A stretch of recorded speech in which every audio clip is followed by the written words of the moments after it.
mutu pendidikan tingkat nasional, kita Kota Banda Aceh memang pada saat sekarang ini berada di level atas untuk tingkat Provinsi Aceh. Dan juga kita pastikan bahwa rapor mutu pendidikan itu merupakan satu indikator tentang standar mutu yang ada di Provinsi Aceh.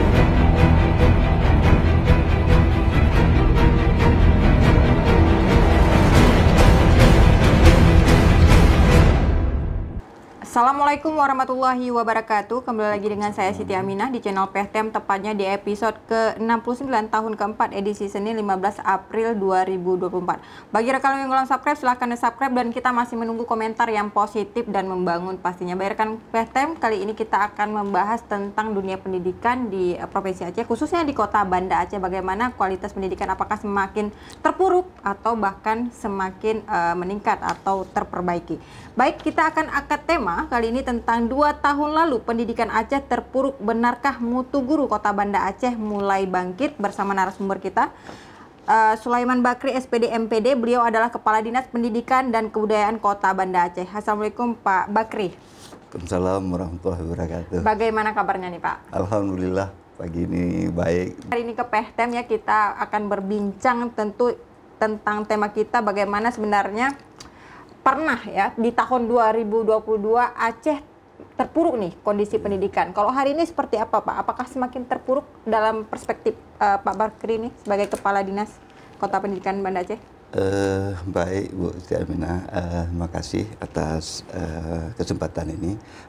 Yang ingin saya sampaikan adalah memang benar pendidikan kita 2 tahun terakhir yang lalu itu terjadi problem, tapi bukan hanya untuk kita di Provinsi Aceh, tapi seluruh Indonesia, karena memang pada saat itu kita menghadapi serangan COVID-19 sehingga semua pendidikan itu lumpuh total pada saat itu. Dan alhamdulillah pada akhir-akhirnya kita khususnya Banda Aceh itu mampu mengatasi keadaan itu dengan berbagai tantangan pada saat itu, dan sekarang ini kita sudah coba menatap untuk menapaki peningkatan mutu, terutama mutu-mutu tenaga kependidikan kita yang ada di Kota Banda Aceh.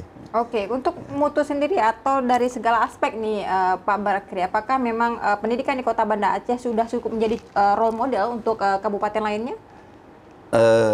Saya tidak mengatakan bahwa itu tidak menjadi role model, tapi saat sekarang ini untuk rapor mutu pendidikan tingkat nasional, kita Kota Banda Aceh memang pada saat sekarang ini berada di level atas untuk tingkat Provinsi Aceh. Dan juga kita pastikan bahwa rapor mutu pendidikan itu merupakan satu indikator tentang standar mutu yang ada di Provinsi Aceh. Oke, apa sih indikator sehingga mutu pendidikan itu dilihat berkualitas nih Pak Bakri? Di dalam rapor pendidikan itu di sana ada 6 indikator kalau tidak salah saya itu yang harus kita lihat. Dari nilai-nilai itu kita dapat mendapatkan hasil gambaran umum tentang mutu pendidikan yang ada di daerah itu sendiri. Nah, jadi itu indikator-indikator yang diberikan oleh aplikasi kementerian yang harus kita isi sehingga akan keluar rapor pendidikan untuk Kota Banda Aceh. Oke, apa yang paling sulit ya di dalam misalnya indikator itu, apa yang paling sulit sehingga itu tidak bisa direalisasikan atau diaplikasikan di dalam proses ngajar mengajar nih Pak Bakri? Apakah misalnya kualitas gurunya masih minim, fasilitas atau sebagainya? Untuk kita Kota Banda Aceh saat sekarang ini ada 2 indikator yang memang menjadi harus perhatian khusus untuk kita, karena memang nilainya masih cukup terlalu rendah ya. Yang pertama tentang tenaga kependidikan atau dengan kata lain itu guru dan TU-nya. Yang kedua, iklim keamanan sekolah.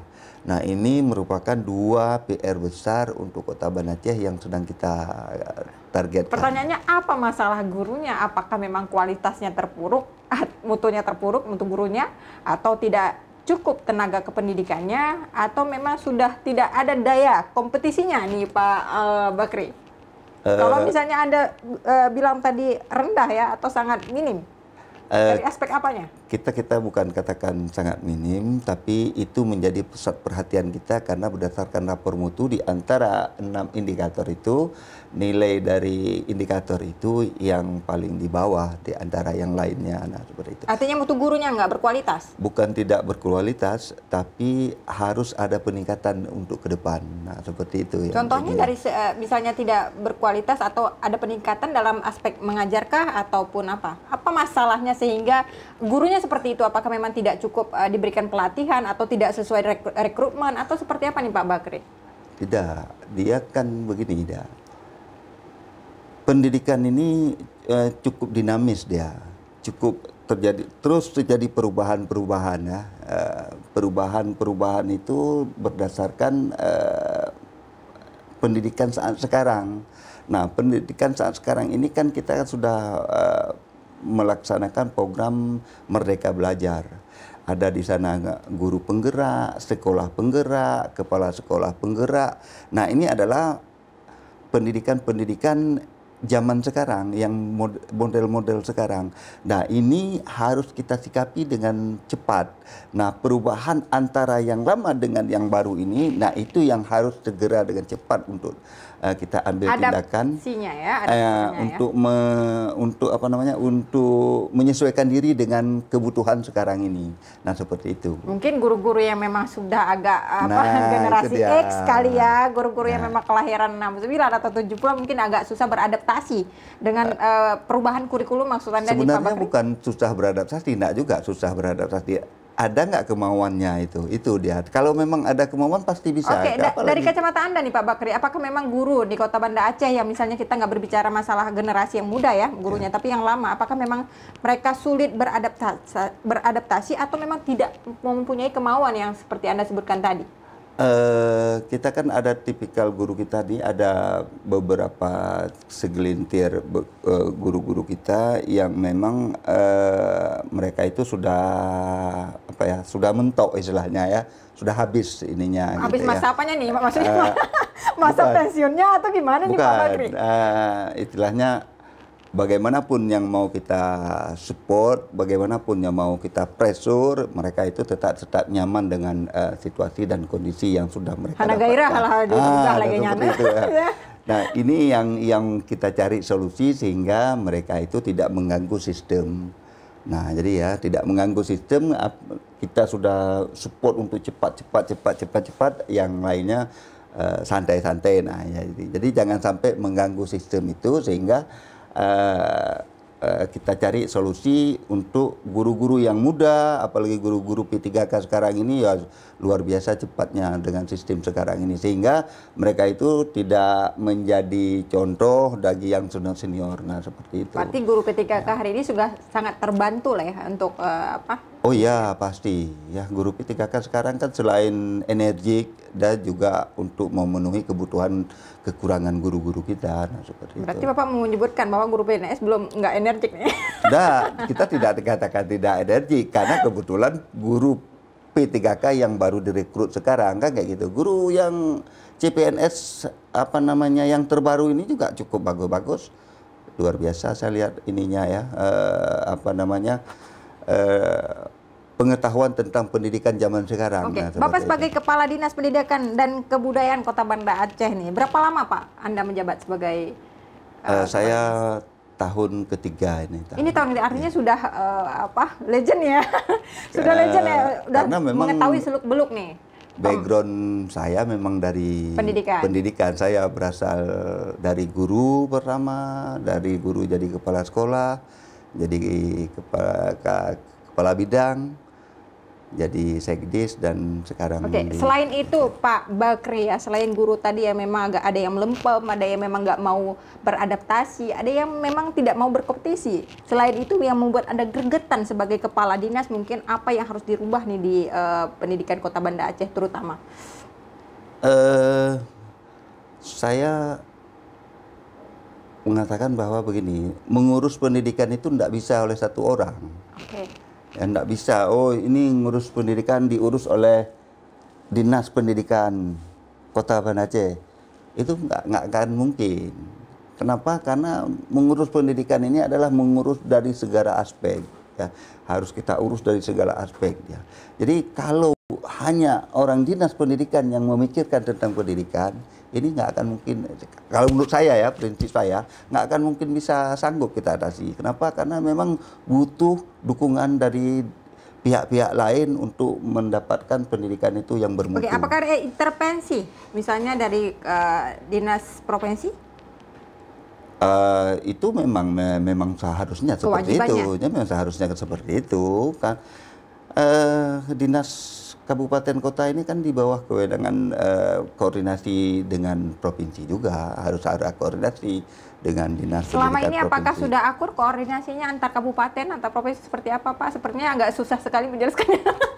Saya tidak bilang nggak akur, tapi kenyataannya ya seperti itulah yang kita lihat, kita rasakan untuk saat sekarang ini gitu ya. Berarti jadi, tidak ada sama sekali koordinasi? Saya tinggal katakan tidak ada koordinasi. Kenapa? Karena memang ada koordinasi, tapi koordinasinya saya belum maksimal. Belum maksimal. Belum maksimal. Kalau menurut saya belum maksimal. Seperti apa contohnya? Hal-hal kecil saja yang kita lihat dulu, bisanya dari segi kesamaan persepsi ya antara Banda Aceh, Aceh Besar dengan daerah-daerah lain tentang pendidikan ini kan beda-beda ini sekarang. Jadi sehingga ini menjadi satu apa namanya ya, satu kelemahan juga bagi kita. Apa yang berbeda-beda Pak? Kan kita mempunyai satu tujuan untuk memajukan kualitas pendidikan di Provinsi Aceh atau di masing-masing kabupaten kota. Iya kan, ini kan beda-beda cara memikirkannya kan kayak gitu jadinya ya. Ini beda-beda cara memikirkannya, bagaimana teknis memikirkannya itu kan sudah beda-beda. Apakah kalau memang tidak ada. Setiap kabupaten itu saling kompetitif nih Pak Bakri? Mau tidak mau ya seperti itu, memang harus seperti itu ya. Itu kan apa namanya ya, keinginan pribadi ya, harus lebih baik daripada orang lain. Nah, kan itu kan tapi kan Banda Aceh selalu terbaik. Gitu. Ya, apakah Banda Aceh selalu terbaik nih Pak Bakri? Tidak juga. Tidak juga. Tidak juga. Dari segi apa yang harus kita lihat itu kita katakan kan terbaik itu kan orang yang menilai. Nggak bisa kami yang katakan kami yang terbaik, kami yang ini yang kayak gitu.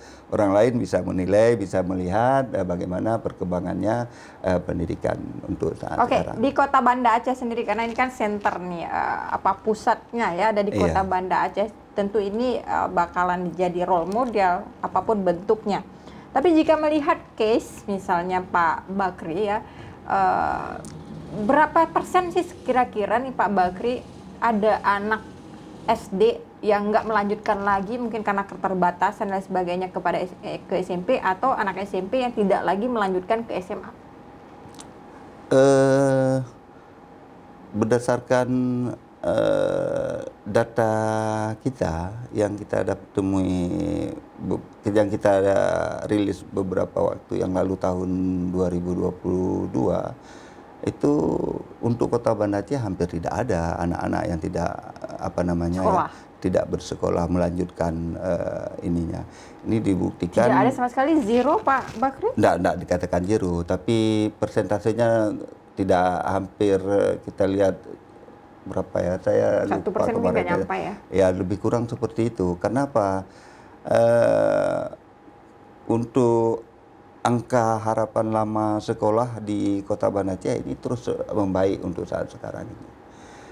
Khusus untuk Kota Banda Aceh ya, tapi untuk daerah lain saya tidak bisa lihat itu dari angka rapor mereka itu gitu. Oke, berarti kan maksudnya sejauh ini Pak Bakri, sekolah apa sih yang masih kita bilang unggul, ada nggak sekolah unggulan nih di Kota Banda Aceh untuk tingkat SD dan SMP? Untuk sekolah saat sekarang ini tidak ada lagi sekolah unggulan di Kota Banda Aceh itu. Karena Kota Banda Aceh kan sudah memakai PPDB itu melalui aplikasi zonasi. Ya, zonasi itulah untuk memecahkan penumpukan siswa-siswa terbaik, siswa-siswa unggul di satu sekolah. Itu nggak ada lagi. Jadi sekarang ini kita lihat nggak ada lagi sekolah-sekolah unggulan untuk Kota Banda Aceh. Jadi saya juga berharap kepada seluruh masyarakat nggak perlu berbondong-bondong pilih ke sekolah-sekolah unggulan. Nggak ada lagi yang unggulan di Kota Banda Aceh. Nah, semua sekarang unggul ya? Iya, kita contohkan dulu dikatakan sekolah unggulan itu SMP 1, orang berebut-rebut ke SMP 1. Nah, melalui sistem zonasi ini, anak-anak yang masuk ke SMP 1 itu adalah anak-anak Martuati dan anak-anak Kampung Baru. Itu mereka itu yang mendapat prioritas utama di sana. Anak-anak Punggah Jurung yang mendapat prioritas utama di sana. Sehingga tidak ada lagi anak-anak yang begitu bagus di SMP 1 itu, dan malahan Kenapa ada skala prioritas? Apakah memang sekolah itu tidak milik umum? Kan itu harusnya sifatnya kompetitif. Semua orang bisa mengakses, semua orang bisa mendaftar. Semua orang bisa mendaftar memang di situ. Tapi kenapa ada prioritas-prioritas anak ini, anak itu? Itu kan berdasarkan berdasarkan zonasi dia untuk layanan pendidikan di satu zonasi daerah. Wilayah maksudnya. Iya, berdasarkan zonasi wilayah, berdasarkan tempat tinggal dan sekolah itu sendiri. Nah, seperti itu. Jadi tidak ada ini kan tidak boleh ada siswa yang tidak boleh masuk situ, tidak ada. Tapi dia prioritas ke berapa karena dia terlalu jauh. Sifatnya kompetitif nih Pak Bakri. Iya, jelas ya. Jelas. Kalau titip menitip biasa nggak tuh? Biasa lah ya. Kita mau katakan biasa, enggak biasa, tapi kita bilang enggak biasa, ada seperti itu kan, kayak gitu. Karena gini dia, bukan titip menitip, dia itu kan ada standarnya masuk itu bagaimana caranya gitu, ada persentasenya gitu. Kalaupun masuk melalui jalur di luar perpindahan, masuk di jalur perpindahan orang tua, itu yang bisa kita akomodir mungkin 5 atau sampai 15%, nah, seperti itu. Oke, baik Pak Bakri, ini menarik ya pemirsa PEHTEM, kita menggali sebenarnya soal isu pendidikan, terutama di Kota Banda Aceh yang menjadi center ya, dan menjadi role model untuk 23 kabupaten lainnya. Tapi yang menjadi menariknya di sini adalah mutunya. Ya, yeah. Kalau misalnya 2 tahun lalu kita pernah terpuruk, hari ini apakah benar-benar sudah bangkit? Dari selain mutu guru nih, fasilitas mungkin, Pak Bakri, apa yang harus disampaikan ini? Apakah memang ada yang harus diperbaiki atau memang ada ketidakcukupan dana? Kalau misalnya Dinas Pendidikan Kota, dananya dari mana nih Pak Bakri? Sumber dananya? Sumber dana ada dari DOKA, ada dari DAK, pemerintah pusat, dan ada tapi dari kan luar biasa dana pendidikan itu. Kalau misalnya Provinsi Aceh kita bilang aja berapa persen ya, 20% ya dari APBA ya. Itu lumayan tuh Pak Bakri. Tapi tidak bisa juga mendokrak mutu pendidikan di Aceh. Kalau misalnya Kota Banda Aceh sendiri, kalau bisa buka-bukaan nih Pak Bakri? Dia begini Bu. 20% anggaran pendidikan ini dibagi-bagi, terserap habis hampir 75% itu untuk sertifikasi guru dan gaji. Oh, di situ semua ya? Iya, jadi kita nggak bisa pungkiri bahwa persentasenya memang besar, dikatakan 20% gitu ya. Tapi pada saat nanti diplot-plotkan pembagian anggaran itu, maka ada bahagian yang untuk peningkatan sarana dan prasarana itu persentasenya sudah jauh berkurang, nah seperti itu. Tapi bukan berarti bukan berarti menjadi alasan bahwa keterpurukan kita pendidikan itu nggak bagus karena nggak ada anggaran. Itu bukan satu ini. Bentar loh Pak Bakri, Anda tadi sebutkan karena misalnya ada beberapa persen untuk dialihkan untuk sertifikasi. Maksud saya adalah dana dari kabupaten kota Banda Aceh khususnya itu bersumber dari 20% itu sendiri. Iya. Berarti dibagi-bagi ke 23 kabupaten kota juga? Oh bukan, Nah, itu lain. Itu gimana ceritanya tuh? Maksudnya dari Dinas Pendidikan sendiri dari mana? Sumbernya dari Doka, berarti berpisah ya? Terpisah Provinsi Aceh dengan... ya terpisah. Itu kalau misalnya kabupaten kota, itu berapa biayanya per tahun nih Pak Bakri? Itu udah 20% dari anggaran APBK? Anggaran ini Kota Banda Aceh. Nah, Kota Banda Aceh, 20% banyak tuh Pak. Iya. Berapa kita ratus miliar? Saya pastikan itu saya enggak ingat pasti, ini sekitar 200-an seperti itu. Nah itu dihabiskan kemana? Kalau misalnya di Dinas Kota Banda Aceh maksudnya? Selain untuk yang saya katakan tadi untuk gaji dan untuk sertifikasi guru, juga untuk pengembangan pendidikan itu sendiri. Nah, pengembangan pendidikan itu sendiri itu kan ada pembangunan fisik, ada pembangunan non fisik. Nah, gitu. Jadi pembangunan fisik kalau kita hitung berapa, pembangunan non fisik itu kita hitung berapa. Nah, seperti itu dia. Kira-kira dengan anggaran seperti itu cukup nggak untuk membangun kualitas pendidikan di Kota Banda Aceh? Kalau untuk semuanya harus kita akomodir, baik itu dari segi sarana dan prasarana, maka ini akan menjadi masalah, menjadi kecil ukurannya. Karena menjadi kecil karena kita untuk sekolah lebih kurang sekitar 150 atau 160 sekolah. Jadi kalau kita bagi-bagikan itu aja. Sebentar loh, berarti di Kota Banda Aceh ada berapa sekolah tadi? 160 sekolah? Iya. Berarti uang itu apakah misalnya ada dibagi-bagikan ke setiap sekolah atau memang hanya digunakan di Dinas Pendidikan saja? Tidak dibagikan ke sekolah. Tidak dibagikan ke sekolah? Tidak. Sekolah uangnya secara mandiri ya? Tidak, kan penggunaan anggaran itu ada perencanaannya udah. Jadi perencanaannya menurut skala prioritas kita. Misalnya SD ini membutuhkan rehab ruang kelas. Nah itu yang kita inikan. Karena sempat nih Pak Bakri ya, maksudnya menjadi celotehan masyarakat misalnya di Provinsi Aceh. Saya nggak bilang Kota Banda Aceh ya, terkait tentang dana pendidikan yang misalnya 20% dari APBA, kemudian tidak adil mungkin secara di kabupaten lain yang terpelosok, misalnya secara fasilitas tidak dicukupkan seperti itu, sehingga katanya nih uangnya pindah-pindah ke isi kantong pejabatnya katanya gitu. Ini parah nih Pak Bakri. Itu kan terlalu tendensius kalau menurut saya ya. Kota Banda Aceh insya Allah bersih ya Pak Bakri. Saya enggak bilang, saya enggak katakan saya bersih, saya ini. Kenapa? Karena itu adalah penilaian orang seperti itu ya. Tapi beri penjelasan, semua anggaran itu pemakaiannya kan sesuai dengan aturan dan tupoksi dan aturan-aturan yang melekat pada anggaran itu sendiri. Saya pikir kayak gitu, kecuali memang anggaran itu sudah diselewengkan dengan secara tidak sesuai peruntukan yang tidak sesuai dengan aturan. Nah itu kan lain cerita dan seperti itu ya. Tapi pada dasarnya dia itu semua anggaran-anggaran yang diberikan itu adalah melekat dengan aturan-aturan yang berlaku.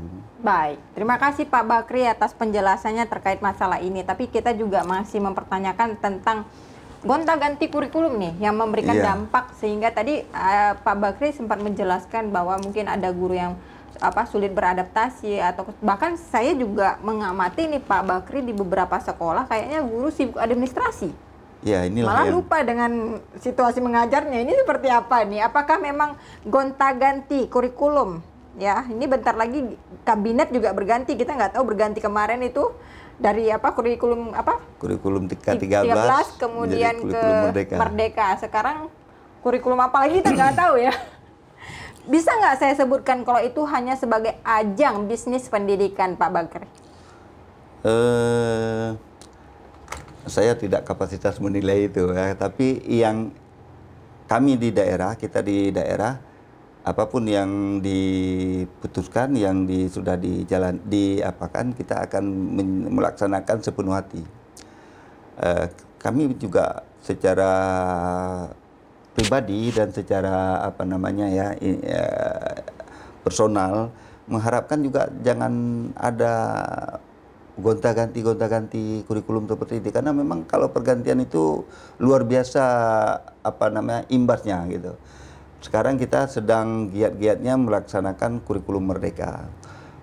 Semua kebijakan-kebijakan kurikulum mereka itu kita ikuti. Nah, kalau misalnya itu terjadi lagi pergantian, maka berapa banyak yang sudah kita laksanakan ini yang tidak ini. Padahal target-targetnya sudah jelas kita untuk tahun ini, tahun depan, dan 5 tahun ke depan. Jadi sudah ada grand design-nya apa-apa yang harus kita laksanakan untuk Kota Banda Aceh untuk mencapai nilai yang tertinggi itu. Nah, jadi kalau ini lagi terjadi lagi perubahan, maka mulai dari nol kembali, maka akan jadi satu. Sebagai kepala dinas nih Anda lelah nggak dengan konsep seperti itu? Pastilah. Ya, jangankan Anda ya, mungkin guru-guru, siswa juga mengeluh ya? Ini semua itu pastilah. Kenapa? Karena kita sudah fokus semua untuk semua kegiatan itu sudah kita atur selangkah demi selangkah untuk terus kita benahi sehingga ke depan bisa lebih baik. Mulai nol lagi. Nah, sekarang kemarin juga terjadi perubahan. Perubahannya sedikit. Cara menghitung rapor pendidikan, rapor mutu pendidikan itu. Tahun kemarin beda indikatornya. Tahun ini sudah tahun kedua ini sudah beda lagi indikatornya. Kita kan harus memulai lagi dari nol untuk membuat standar mutu itu agar sesuai dengan aplikasi dari kementerian. Kalau enggak kan susah juga, nah seperti itu ya. Ini yang perlu kita lihat ya. Kayaknya cuma di Indonesia ya pemirsa PTM yang ada dimanapun yang memang gonta-ganti kurikulum itu kayak gonta-ganti baju ya. Karena memang tidak berpikir panjang apakah ada resiko yang memang harus diambil. Kemudian ada banyak dana yang harus dihabiskan. Contohnya misalnya membeli buku paket ya Pak Bakri ya. Saya melihat buku paket itu harus baru aja ganti sebentar semua. ganti. Harus itu ganti. dijual ke tempat orang kertas itu cuma berapa ratus, cuma 100 rupiah, entah 1000. Nah kalau beli bukunya itu hampir 120.000. Kerugian negara berapa? Oke, Pak Bakri, menarik ini ya, masalah bagaimana sebenarnya melihat mutu guru dan juga pendidikan di Kota Banda Aceh. Berarti nggak ada lah problem yang terlalu signifikan untuk Kota Banda Aceh, Pak Bakri, sejauh ini. Kita saat sekarang ini sedang fokus memenuhi semua kebutuhan TIK untuk Kota Banda Aceh kan. Jadi kita berharap untuk saat sekarang kan anak-anak SD pun udah ujian melalui komputer nasional itu. Iya. Nah, jadi kita kan belum ada ini ya komputer untuk apa namanya untuk Kota Banda Aceh belum lengkap semua Fasilitas di sekolahnya ya. Jadi memang ini satu kalau ini pakai ya. gadget? Inilah yang salah satu cara yang kami buat untuk saat sekarang ini. Kita nggak pakai lagi PC, nggak pakai lagi komputer, yang pakai ini. Kita harus pakai laptop aja untuk ujian dan ini karena apa? Karena kalau memakai ini harus ada ruangan lab komputer lagi yang kita butuhkan, padahal kita tahu bahwa Kota Banda Aceh agak sulit tentang lahan untuk kita bangun untuk apa namanya lab-lab komputer itu, sehingga kita butuh laptop yang lebih mudah anak-anak untuk bisa belajar. Maka tahun ini kita penuhi semua, kita pastikan tahun ini seluruh SD dan seluruh SMP sudah dapat semua laptop untuk membantu anak-anak kita dalam ujian nanti ke depan ini. Pak Bakri, ini tuh pertanyaan terakhir nih Pak Bakri ya, terkait tentang bagaimana mutu pendidikan di Aceh. Saya lupa pula apa yang mau saya tanyakan. Apa namanya? Oke, Pak Bakri, untuk mutu pendidikan di Aceh sendiri nih, berapa nilai yang Anda akan berikan untuk sekarang? Oh, itu terlalu relatif ya. Tapi yang ingin saya sampaikan adalah harus kita akui bahwa pendidikan kita masih di bawah dengan daerah-daerah lain, harus kita akui ini. Maksudnya pendidikan Kota Banda Aceh dengan daerah provinsi lain maksudnya? Iya, bukan ini ya, bukan Kota Banda Aceh yang saya bicara. Ini kan secara global kita bilang ya. Kita lihat rapor pendidikan Kota Banda Aceh tinggi pun satu, daerah lain rendah, waktu dikonversi kan jadi rendah juga kita semua, nah seperti itu. Jadi kita lihat dari skala nasional, kita akui itu memang ini ya. Tapi bukan menjadi alasan kita saling saling menyudutkan, saling menjatuhkan. Karena apa? Karena kalau ini kita lakukan maka ini tidak selesai masalahnya. Gitu ya. Oke, Pak Bakri, ini yang mau saya tanyakan ya sebenarnya.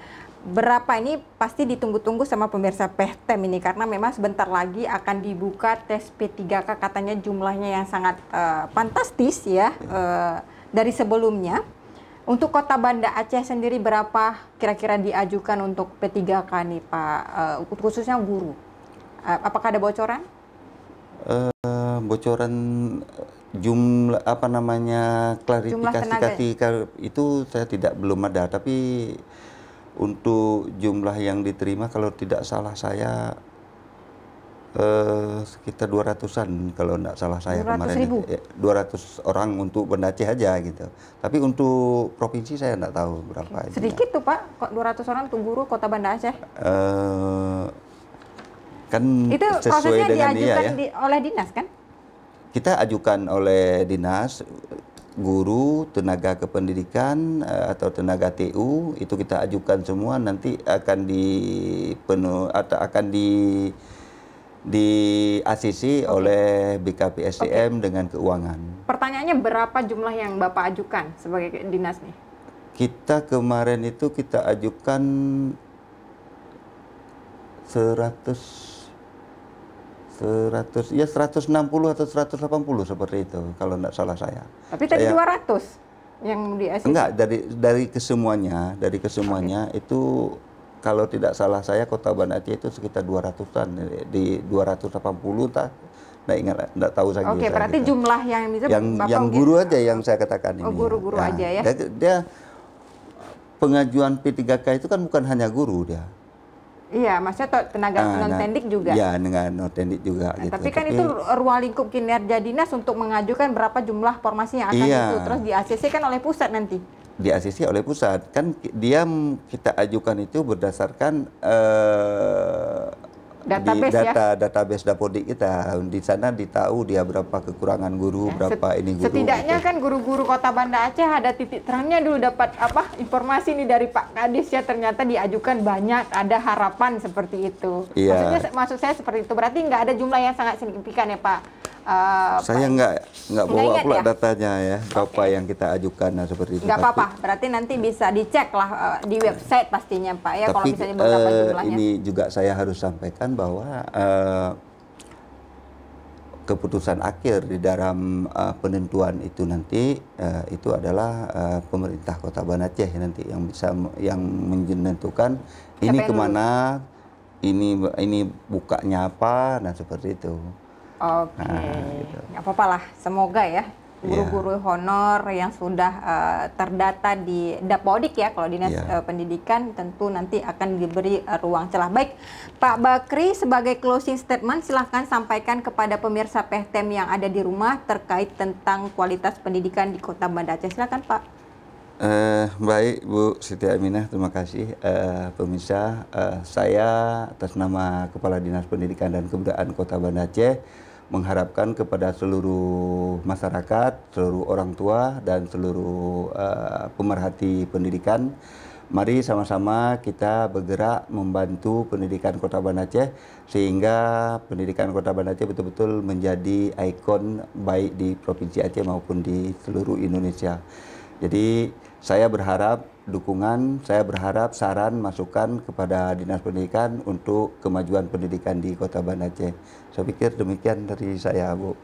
Baik, terima kasih Pak Bakri atas penjelasannya yang sangat terinci ya terkait bagaimana mutu atau kualitas pendidikan di Kota Banda Aceh. Tentu harapannya ke depan juga bisa lebih baik. Baik pemirsa PTM, tonton terus podcast kita di setiap hari Senin dan Kamis pukul 10 pagi. Dan jangan lupa tekan lonceng untuk mendapatkan informasi terbaru. Like, share, and subscribe juga. Saya Siti Aminah mohon undur diri. Assalamualaikum warahmatullahi wabarakatuh. Waalaikumsalam.